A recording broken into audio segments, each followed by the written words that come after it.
two, one. Hello, and welcome to yet another episode of the Back to the TARDIS podcast, the podcast where we take a look at every single episode of the 2005 revival of BBC's Doctor Who. I'm Jeff. Hello, I'm Aurora. And I'm the Panther Celeste. Hi. And this week we are discussing Series 7, Episode 8, Cold War by You Know Him, You Love Him, Mark Gatiss. This episode featured the return of the classic villain that I think was mainly like a second Doctor era like race. Maybe they showed up a couple times during the third Doctor, like early on. The Martian Ice Warriors. And I have to say, I think this kicks off like the Mark Gatiss Renaissance, where like his episodes that we've covered before are like it's kind of like how do I so like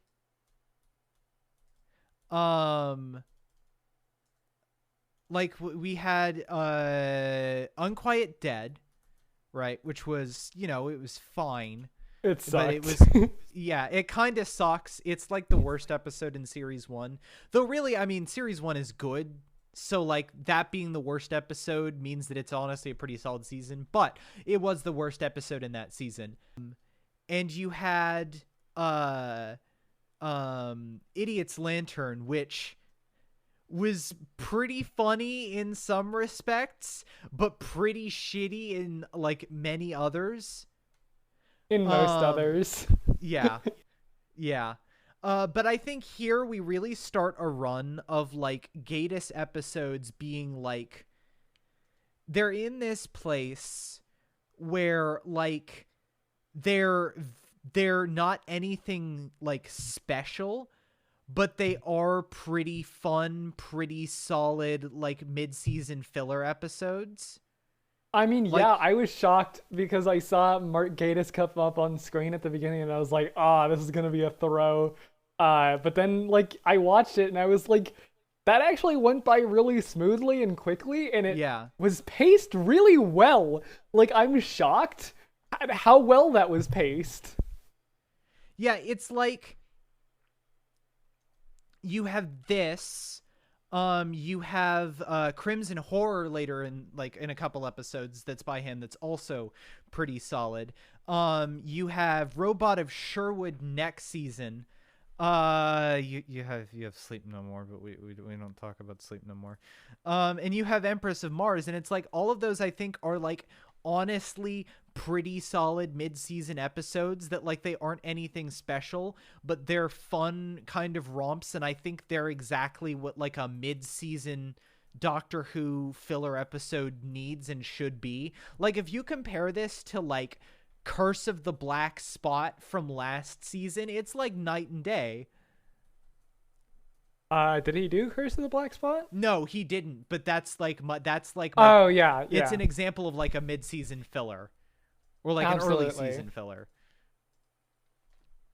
And it's like it's got good villain acting, it's got an interesting period setting, it has actual characters. Oh yes, the characters and the side characters are really good in this. Absolutely. Well, 2 of them are very good in this. The rest can just be cannon fodder. It's the 2 that need to be good that are it's good. It's a 45-minute long episode. Like, really, do you need more than 2? You don't. And you have the 2 perfect guys, Old Man and Beard Man. Yeah. Exactly. I recognize the Beard Man actor from somewhere, but I don't know where. Give me 1 second here. Because I think I might have had the same thing too. Who is he? Apparently he was in Game of Thrones. That's what it is. I think he's like someone's dad. Yeah. Because, you know, it's Britain. Like every British actor has been on fucking Game of Thrones at some point. Apparently that actor also auditioned for the role of the 8th Doctor. Yeah, I saw that. Huh. So yeah, like we have it honestly feels like the closest that we've gotten to like RTD era mid-season, where it's like you had the real solid mid-season shit. No, I do not have an RTD bias. Shut the fuck up. Wow, Geoff, you're really going, hey, look at this Moffat season. It's good. Like RTD. This is like the reverse. This is like the reverse of when people are like, look at this thing happening under capitalism. It's just like communism. Thing Japan. Yeah, in terms of like a base under siege, it definitely fits that template more. And again, it's so easy to compare this to Curse of a Black Spot just because like water, like nautical shit. And even though I did like Curse of the Black Spot, this definitely plays with the atmosphere more, plays with the confined space, and just all the stuff you could do with that. It's very clear that there's very little submarine set that they actually have. Yeah. They just keep using like good creative camera angles and blocking and the score to kind of like disguise all that and make it seem like this one like enclosed space that you're just trapped in. Plus, if you're gonna have a base under siege story, what better place to set it than a fucking nuclear sub? Like, that's just some fucking genius thinking. The hook is very good, for sure. Yeah. So yeah. I will say, if there is one kind of weak point of the episode, it's Mr. like everything is an American plot, like saber rattling fucking Russian guy. Look, tankies need their representation, okay? I don't make the rules.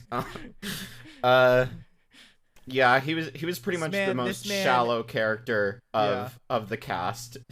Fucking Disco Elysium Mazovian socioeconomics looking ass. When Series 7B Clara has more character. Yeah.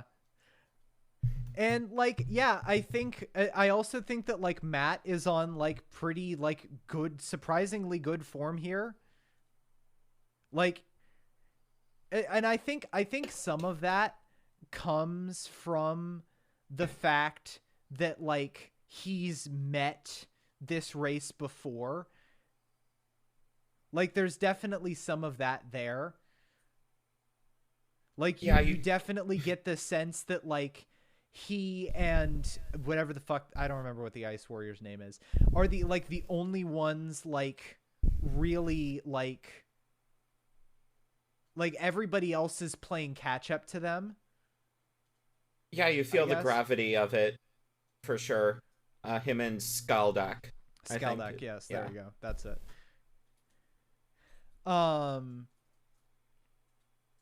Yeah.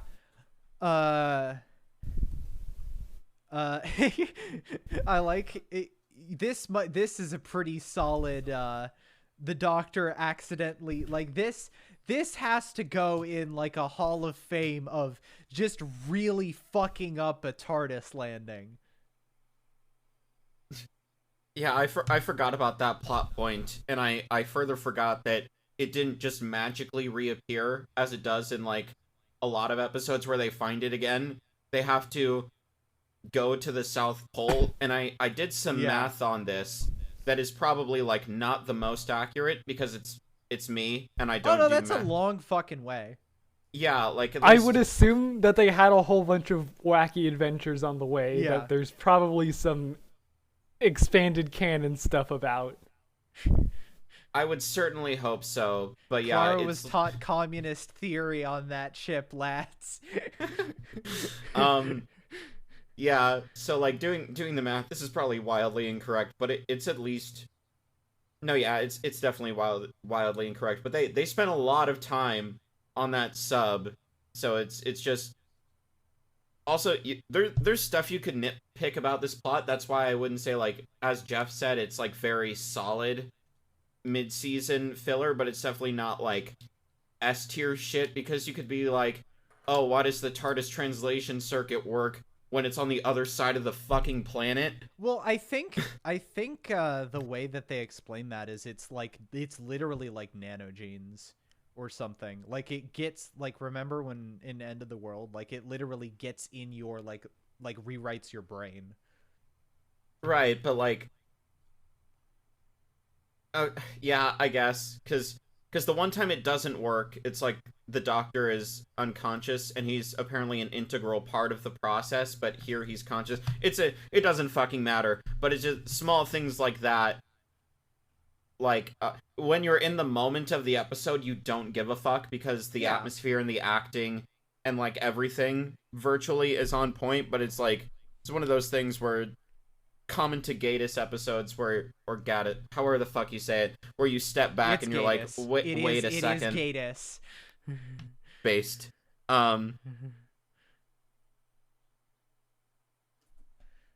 Yeah. So yeah, we have our characters of Stepashin, who's fucking Krasmazov. Go play Disco Elysium. It's on sale on Steam right now. Zhukov, who is like the reasonable captain figure. And fucking what's his name? What's the dude's name? Grizenko, the scientist, played by David Warner, who's really into 80s like new wave like Duran Duran, and I'm like, yeah, dude, yeah. Based. That guy's cool. I respect that dude. Yeah, he's good. It's Clara... it's just like it's a really simple character when you think about it, because it's just like, lol, this communist likes Duran Duran, but also it's just really like, and it's fun. He's fun. He works.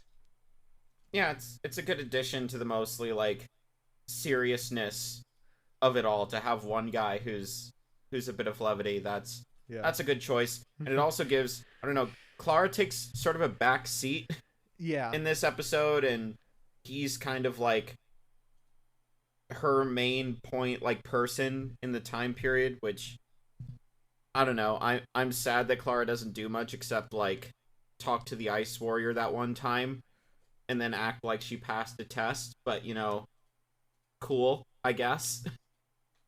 Yeah. The CGI. I was gonna say the CGI for when he like takes off his helmet is fucking bad. It looks bad. Yeah, that's the one point that I was just like, like, I was his like, face, his lower jaw doesn't even look the same. I'm just like, what? Why? Everything else was fine. Like the submarine and like the brief shots you get of him, like when he's in the crates or in the walls, whatever. Yeah, it's just the end shot that's like, the way it's framed, it's supposed to be like a holy shit, like, sort of money shot, but instead it's just like, I preferred you with the helmet on. Yeah. The sort of scenes where you see his face, but he's like skulking around in the darkness. Oops. It dropped again. Or...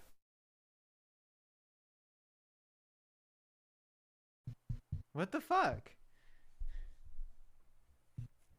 All right, go ahead. Yeah, so I think the suit itself was really good. I really like the suit itself, but then when he's outside it, like, I think the absolute worst CGI shots were when it was like him against the ceiling and stuff, and it's all dark, and they're trying to hide how bad the CGI is, but his mouth movements just look awful. Oh, it's so bad. Yeah. I will say I have to I will also I commend the suit for the fact that, like, instead of something like the Sontarans or the Daleks or the Cybermen where they bring like a classic thing back but give it like a new coat of paint, like, from what I understand, that's pretty much what they looked like.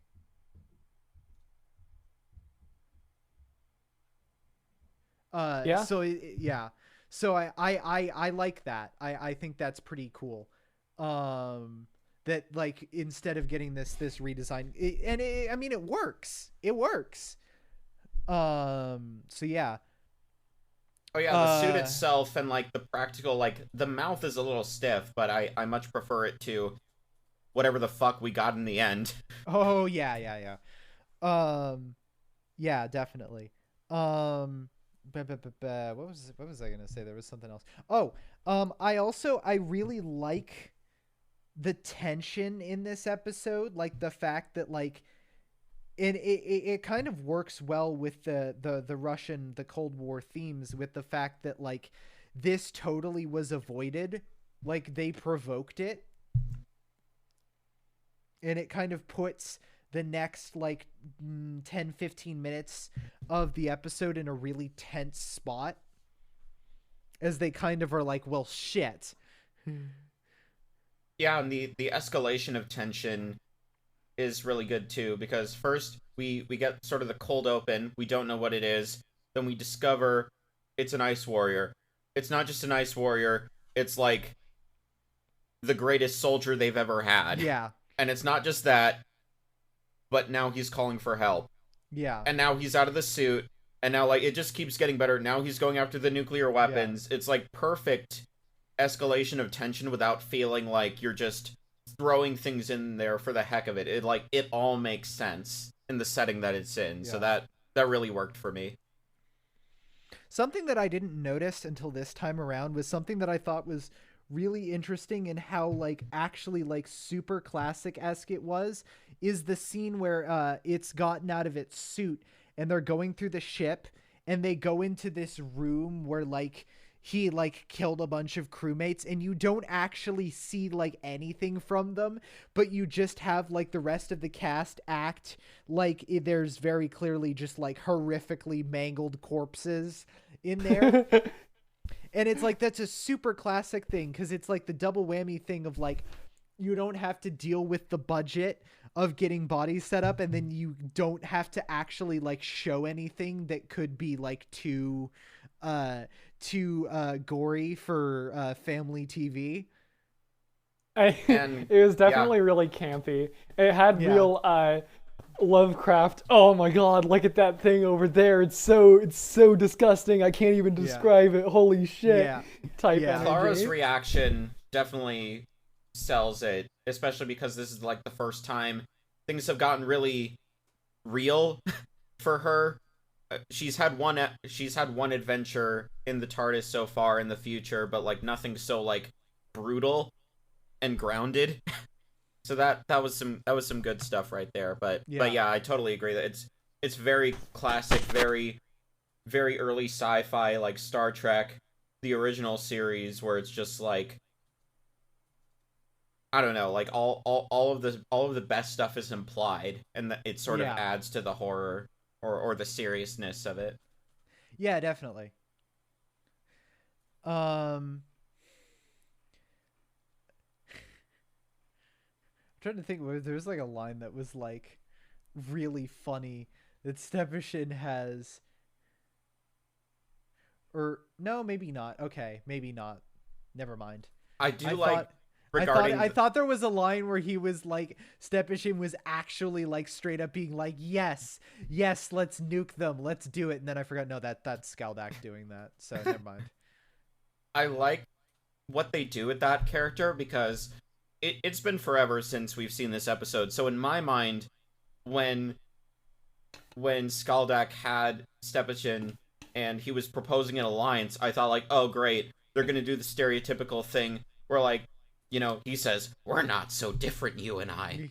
And they actually fucking Joker, bro. I don't fucking care. Gamers rise up. Right. You know, do the whole like turf, like I never envisioned myself, you know, rallying with the far right, except thankfully Skaldak is not a turf. Yeah, no, he's a Martian and his daughter is trans. Don't bother me with the sources for that. I haven't checked. But yeah, that was just a good moment to like see like, oh, is he working with Stepashin now? And then the doctor just finds him dead. I was yeah, just no, like, he just kills his ass. yeah, and like the only moment of humanization is that you see like his blood on like a picture of like maybe his girlfriend or wife or whoever the fuck. Yeah. Like that's the only like, oh, she'll be sad. Yeah. but that's about it. Yeah. Otherwise, fuck that guy. Yeah. Yeah.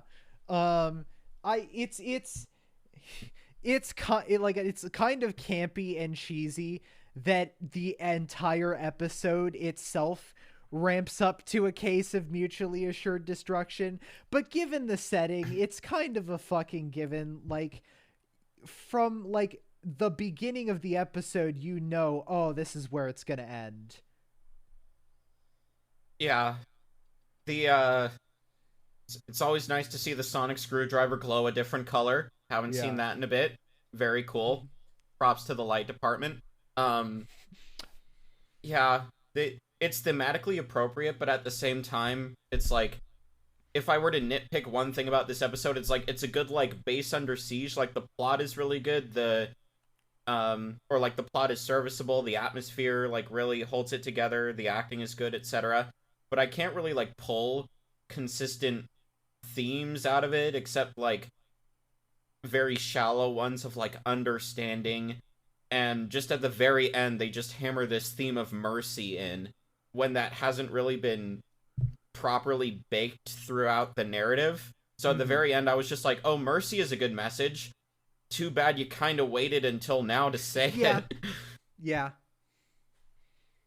I mean, as Idiot's Lantern proves, Mark Gatiss ain't the best with themes for the kids. And also the fact that, like, part of the ramping up tension is, like, Skaldak is, you know, calling out for other ice warriors. He sent out a distress call, but they aren't coming, and that's what sort of motivates him to do everything else. And then at the end, things are kind of solved.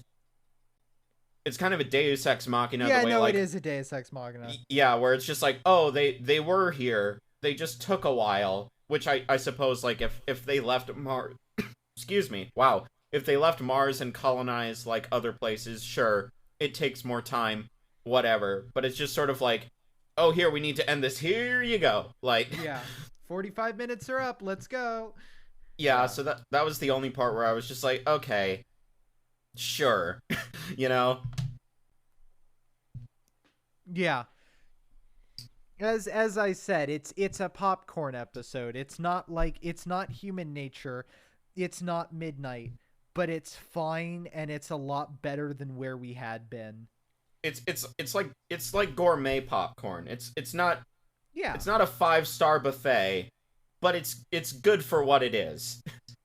You know, if you think about it, there's some real heavy working symbolism in this episode, because it's set in the Cold War, and he's an ice warrior who was frozen in ice, and it's like, whoa, there's symbolism there. Thank you for appearing. Thank you for deciding to guest on our podcast, Mark Gatiss, and tell us a little bit about your thought processes behind the writing of this episode. Really appreciate it. You sticking your neck out for the little man in the Doctor Who fandom crowd. As a person who has graduated with a degree in English, I hereby give you an honorary I can do analysis badge. Wear it with pride.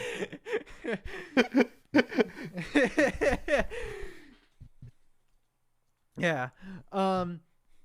Sometimes the ice is just ice. Yeah. Yeah. God, I hate that post. I have to wonder what else I'll be honest, I don't remember anything about the Empress of Mars, so I'm curious what else, if anything, he does with it, but... Empress of Mars was pretty anti-colonialist. Crimson Horror is honestly kind of based and really funny. Like, I'm not gonna lie. Of the 2 Gatiss episodes of this season, I do prefer Crimson Horror, but this one's pretty good still. Yeah, I mean, there's a based message you could extract from this, where it's like, I could very easily see someone do a Cold War story and come away with the like, yeah, detente is good and we should ramp up, we should have a strong military and like just basically do the whole like US neoconservative thing, but in like a woke framework or whatever. Yeah. But to actually see like, no, like there's honor and mercy and getting along and figuring out your problems in a different way. Yeah, the theme is shallow as fuck, but I appreciate that he went that route as opposed to the other. Mm-hmm. Yeah.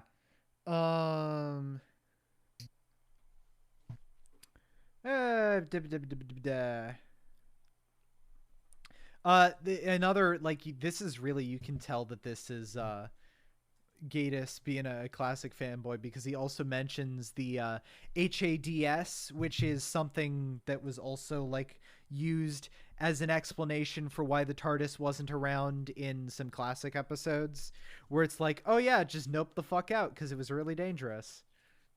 Okay, wow, I didn't know that. I thought that was like no, he didn't. No, contrivance. that was already established. He did not pull that out of his ass. Oh, neat. Yeah. Have a little bit of canon as a treat. Yeah.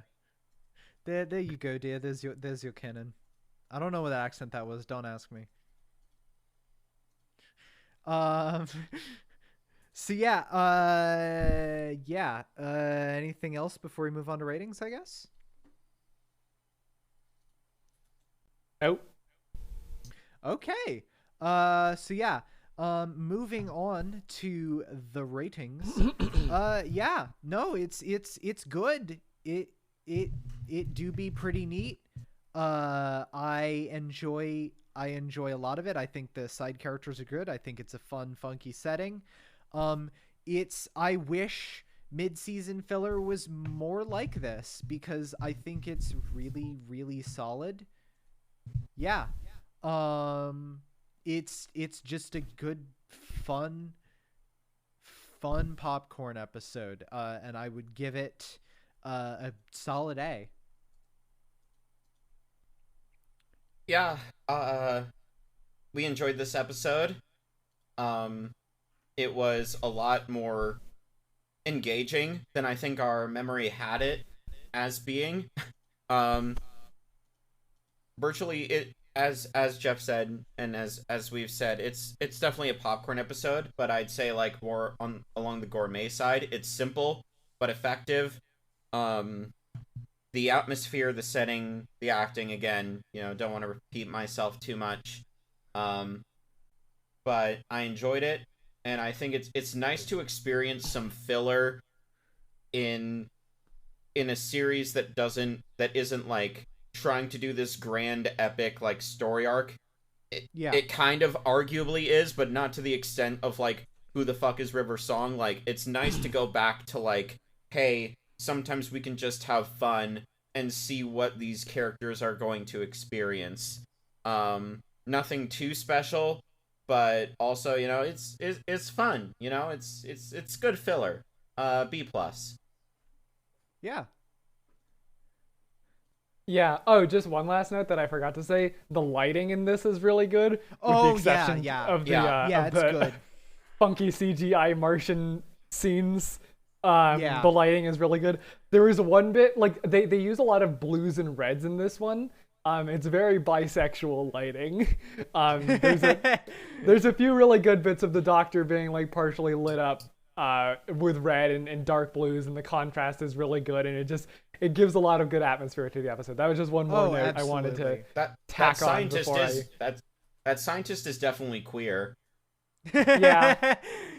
Yeah, man, he's listening to we forgot to mention the line where the Doctor says, "I could kiss you right now," and the Doctor just goes, "If you must," and then the Doctor like hesitates for a moment. He's like, "Maybe later." Yeah, that was good. I was like, "Hey, gay communism, communism, fully automated gay space communism." It's just remember that shit, guys. Yeah. Anyway, now you gotta call the episode "Fully Automated Submarine Communism." Yeah. All right. It's better than me pulling fucking Janelle Monáe lyrics out. Yeah. Yeah. Definitely. Right, ratings. Yeah, I think it's just overall it's a really aesthetic episode. Like visually it's very nice. I know I said that for the episode last time too. I will admit to the fact that like once we get to this point is when like I enjoy the visual presentation of Doctor Who the most, like from here through like seasons 9 and 10. I think is the best visual presentation.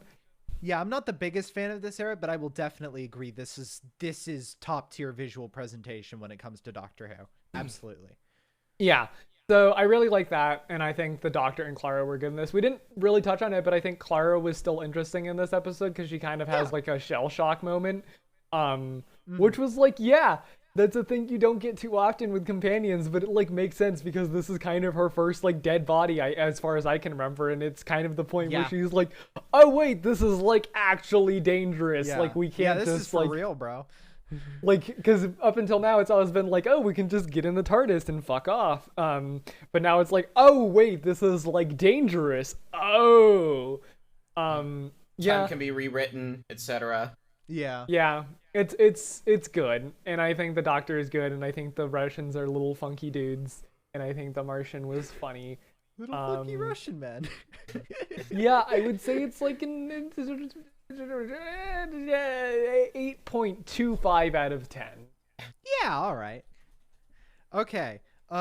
So next week, I know we said that this week we were going to be doing a bonus episode, but given like we all had a lot of like stuff going on this week, I know like both Nomad System and I had midterms this week, and it was just like a lot. But I'm hoping that next week we can do our bonus episode, and I think that we're gonna take a look at Jubilee, which is the Sixth Doctor Big Finish story that Dalek was very loosely adapted from. So yeah, we'll hopefully get to that next week. Until then, you can follow the podcast on Twitter at B2TARDISPod. You can support us on Patreon for a number of benefits, such as early access to episodes, the ability to listen in live to episodes being recorded, and potentially even the ability to guest star on an episode of your choosing. I'm Jeff. You can follow me on Twitter at WheatleyDL. I'm a wacky waving arm inflatable queer femme, and you can follow us on the twitter.com at what is my ad? Of mice and femmes. I can think. Do that, please. I like clout. Goodbye. I am very sleepy, and you can follow us at Nomadiclast. I am going to be tired now. Goodbye. Yeah, go get some rest, man. All right, we will see you all next week.